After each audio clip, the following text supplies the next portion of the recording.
what a crazy year, right? So before we get into the movie, I want to kick off by talking about who has come up with the best coronavirus lockdown skill. Like a banana bread, what are we talking? Juggling? I learnt to pick locks. Well, I thought I did, but it was only a deadbolt. And then when I tried it on the real lock, it was a bit of a pickle. I couldn't get into the house. But thankfully, because it was the wrong house, I was just trying to break into a stranger's house. So it was actually very good, but I couldn't do it successfully. So you're going to embark on a career as a cat burglar now? Maybe I already have. Who knows? All right, Dylan, what about you? Tell new skills? Well, some new skills, some old skills. I mean, I love just all things fermentation. So speaking of pickles, I've been pickling, which is kind of cool. I used, I did some watermelon rinds, and just pretty standard pickles. I don't know why cucumber has demanded the audience as the premier pickle, but for the most part, yeah, just that. And what about branching out into like a kimchi or something like that? I mean, I'm all for it. Those require a very specific type of brine, and I just don't have that. Usually I use my own brine after a long days of work outside in the sun. Remind me never to eat your pickles. That's what they all say. And what about you, Hero? I've eaten a lot of takeaway food. A lot. There's one place I go to.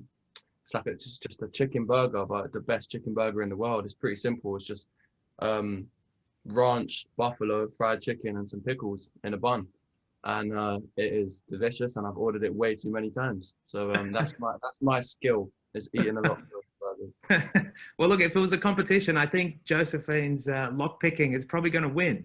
But look, you're all winners in my eyes. And now, like, there's a lot of pressure on Robert Pattinson to be the new Batman. But like, if we're being real here, there's like way more pressure on you guys to keep the afternators happy, right? Probably.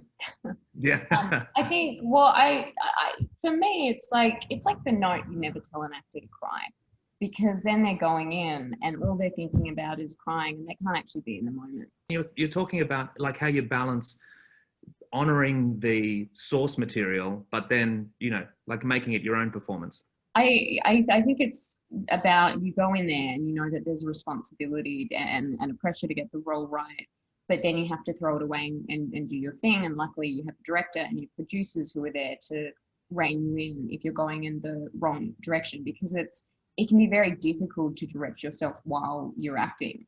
And Hero, so the books have been read, you know, 1.5 billion times or something like that, like some insane amount of times.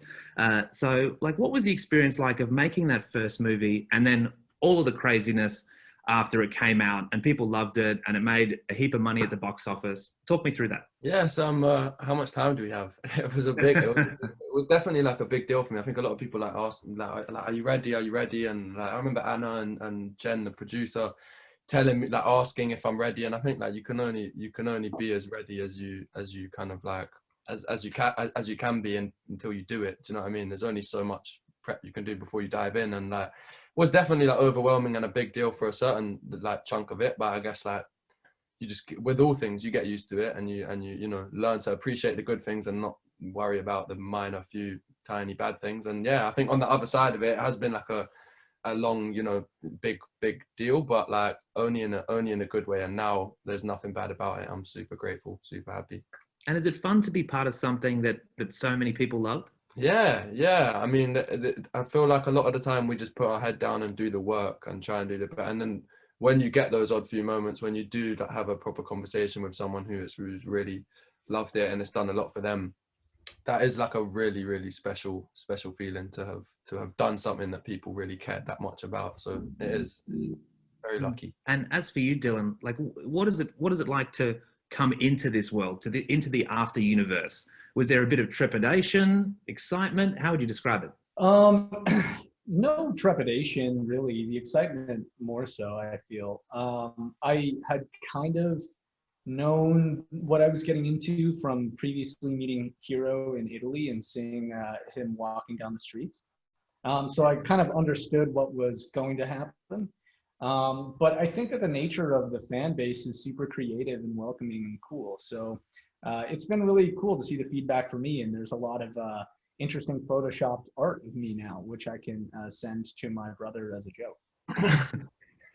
Is there an average afternader? Is there something typical about all of these fans, or are they all different, or what is your sense of this fan base? I think everyone is obviously different, and like obviously you can never say.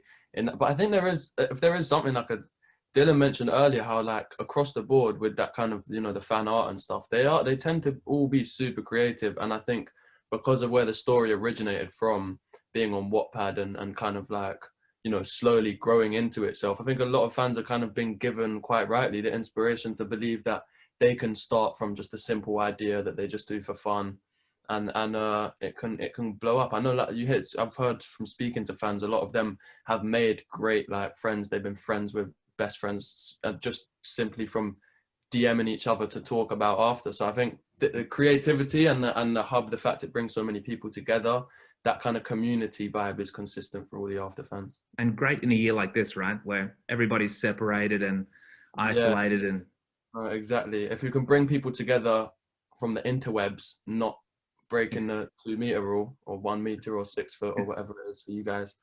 Yeah, it's weirdly perfect. And I hear that the Afternators tracked you guys down during the production in Atlanta. They were following you around. Is that right? Oh, they'll find a way. They're probably listening to this right now. They are. It's insane. They're everywhere, and they're so passionate that they are everywhere.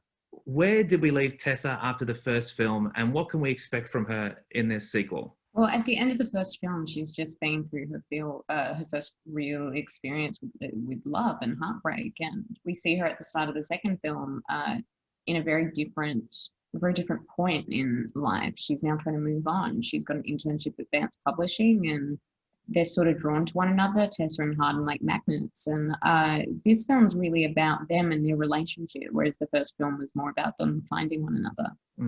And it's by the looks of it, it's a complicated relationship. It is. It's complicated and it's messy, and there's many issues, and that's sort of part of what the story is about. It's about working out those issues and seeing if they can work them out.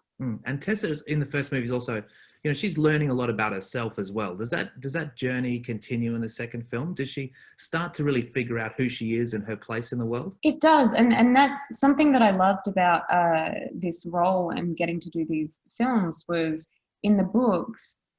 It's a very different Tessa in each book. She ends up in a completely different place at the end of the series than I think she ever would have expected to be in. And I think that happens to a lot of people in life. They find themselves in a position where they never thought that that's where they would be. So in the second film, we see her sort of transitioning from being a teenager to adulthood and that early stage of life and coming into her own as a woman. And Hero, Harden, your character is a bit of a heartbreaker, a bit of a bad boy. Is he settled down at all in the second film? Oh, I think he tries. But it's tough to tame those bad boys, I think. Yeah, he gives it a go. I think that's what I think a lot of the movie is about, that kind of battle within himself to start kind of changing for the better. And yeah, I get it's that battle that is the story. So if we lost that, we kind of be done, I guess. If he was just like suddenly like, you know what, I've got my life is all in order now, and I'm walking to that. There's no fun in that. And Dylan, you play Trevor, the new kid on the block. What makes your character tick? Numbers, mostly analytics, maths, things that I'm not good with in real life.